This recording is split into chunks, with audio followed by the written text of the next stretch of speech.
This is Joe Ford. His dad says the 16-year-old loved nothing more than hunting and fishing.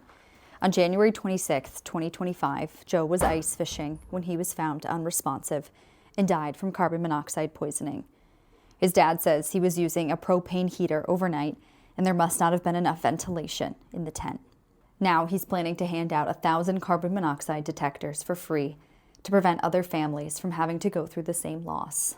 You know, I'd like to think that Joe is thankful that someone is trying to tell somebody, be careful and be aware of what's going on.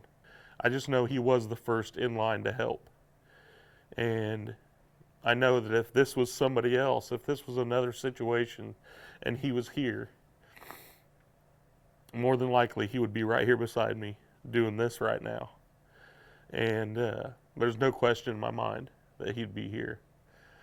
So just in, having that heart, I'm trying to think about what would Joe do. Steve Ford is planning the giveaway for February 14th at several Kokomo businesses.